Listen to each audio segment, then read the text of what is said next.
Assalamualaikum warahmatullahi wabarakatuh. Innal hamdalillah nahmaduhu wa nasta'inuhu wa nastaghfiruh wa na'udzu billahi min sururi anfusina wa min sayyiati a'malina. May yahdihillahu fala mudhillalah wa may yudhlil fala hadiyalah. Asyhadu an la ilaha illallah wahdahu la syarikalah wa asyhadu anna Muhammadan abduhu wa rasuluh. Amma ba'd. Pertama-tama, marilah kita ucapkan puja dan puji syukur kita atas kehadirat Allah Subhanahu wa taala yang telah memberikan begitu banyak sekali nikmat. Di antaranya itu nikmat iman, Islam, sehat, dan waktu luang. Sehingga kita semua dapat berbagi ilmu dan belajar bagaimana cara menjadi dai yang baik dan benar. Sebelumnya nih teman-teman, ayo kita jujur dikit.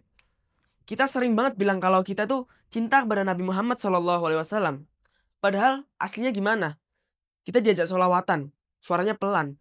Waktu diajak nyanyi lagu favorit kita, paling merdu suaranya, paling hafal liriknya, paling top deh pokoknya. Nah, kali ini kita belajar bahwasanya peringatan Maulid Nabi bukan hanya mengetahui hari lahir beliau, tapi meneladani akhlak mulia yang dilahirkan pada hari itu, akhlak milik Nabi Muhammad SAW. Nah, teman-teman, aku ada pertanyaan nih. Apa sih makna Maulid Nabi bagi para remaja di zaman sekarang? Apakah itu buat makan-makan? Apa itu cuma peringatan hari libur internasional gitu? Atau itu cuma apa gitu lah menurut kalian? Enggak.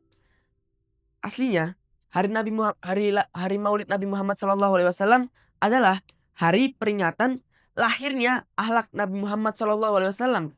Hari lahirnya akhlak yang telah membawa kita dari zaman jahiliyah menuju zaman yang terang benderang. Hari di mana akhlak tersebut lahir, akhlak yang membawa kita ke jalan yang lebih baik, akhlak yang mempersatukan umat-umat untuk masuk ke dalam surganya Allah. Demi satu tujuan saja, masuk ke dalam surganya Allah. Demi kemaslahatan kita semua.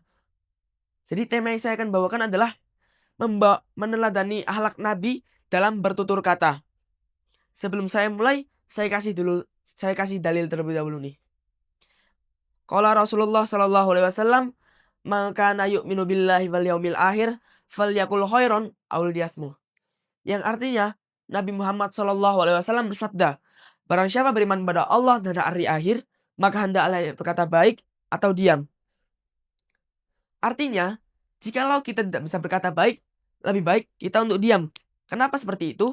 Karena jikalau kita malah mengucapkan kata-kata buruk pada teman kita atau orang-orang di sekitar kita, maka kita juga akan mendapatkan dampak buruknya. Contohnya, saat kita mengejek teman kita, mukanya jelek.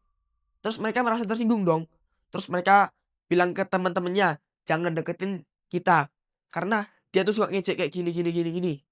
Nah, akhirnya kita juga dapat ruginya. Dan juga gak cuma rugi, kita juga dapat dosa yang kita dapetin dari mengejek mereka tersebut. Tapi kalau misalnya kita memuji mereka, contohnya, potonganmu kok ganteng banget gitu, kok kamu mukanya keren banget gitu. Nah, kita juga dapat pahala dong. Apalagi teman-teman kita ngikutin misalnya, si A ganteng, betul juga ya si A ganteng. Terus akhirnya kayak jadi kayak kereta gitu. Ini teman-teman kita yang di belakang ngikutin kita bilang kalau misalnya si A itu ganteng. Nah, akhirnya kita juga dapat pahala dong. Nah, kalau misalnya kita diejek dengan lisan seseorang, maka kita juga tidak perlu membalas dengan mengejek juga. Lebih baik kita diam saja atau kita menasihati mereka. Jikalau Nabi Muhammad SAW dulu saat beliau berdakwah ke sana ke sini, pasti beliau mendapatkan banyak tantangan. Di antaranya itu dilempari kotoran, dilempari batu, dicaci maki, dikucilkan, hampir dibunuh, dan banyak lagi. Tapi beliau tetap teguh dalam imannya tersebut. Beliau tidak menyerah jadi nabi. Beliau tetap pada tujuannya. Beliau tidak membalas keburukan dengan keburukan lainnya. Melainkan beliau malah membalasnya dengan doa. Ya Allah, berilah mereka hidayah. Ya Allah, ampunilah dosa-dosa mereka. Ya Allah, semoga mereka sadar atas apa yang mereka lakukan. Beliau tidak membalasnya dengan keburukan karena beliau tahu bahwasanya jika membalas keburukan, kita juga sama aja dengan orang yang mengejek kita. Jadi para teman-teman dai, jikalau kita berkata lembut itu bukan sebagai tanda kita takut, tapi sebagai contoh sebagai kontrol diri kita sendiri. Mengapa seperti itu? Karena jikalau orang yang tidak bisa mengontrol diri mereka sendiri, maka mereka tidak bisa menjaga lisannya. Contohnya, orang yang suka marah-marah pasti tidak bisa menjaga lisannya. Kadang ngomongnya dikit tapi langsung mukul-mukul. Jadi, kita sebagai generasi muda Islami wajiblah untuk menjaga tutur kata kita. Karena dengan sedikit kita mengejek seseorang bisa bikin orang sakit hati loh. Misalnya kita punya temen yang sukanya baperan gitu. Kita ejek rambutnya ada yang panjang satu helai gitu. Terus mereka langsung marah. Kan juga nggak bisa diajak bercanda gitu. Jadi teman-teman, wajiblah kita untuk meneladani akhlak Nabi Muhammad SAW. Saya ingatkan terlebih dahulu, saya ingatkan lagi bahwasanya Maulid Nabi bukan hanya peringatan hari lahir Nabi, bukan hanya makan-makan, bukan hanya hari besar untuk libur, tetapi hari Maulid Nabi adalah peringatan hari lahirnya akhlak manusia paling sempurna. Hari manusia itu lahir, manusia paling sempurna itu lahir dengan akhlak-akhlaknya tersebut. Teman-teman, kalau kita pikir gimana sih kalau misalnya Nabi Muhammad SAW itu ada di zaman sekarang, pasti beliau menggunakan sosmed atau handphone mereka atau handphone atau media sosial itu sebagai alat untuk berdakwah, alat kebaikan. Contohnya, misalnya kita main Instagram, pasti Nabi Muhammad SAW juga akan menggunakan Instagram dengan sebaik-baik mungkin.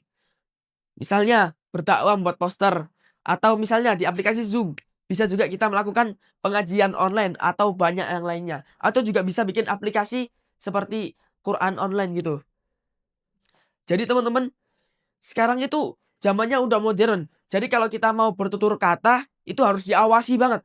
Kenapa? Karena sekarang itu bukan cuma dari lisan keluar kata-kata, tapi juga bisa dari ketikan kita yang kita salurkan ke sosial media tersebut.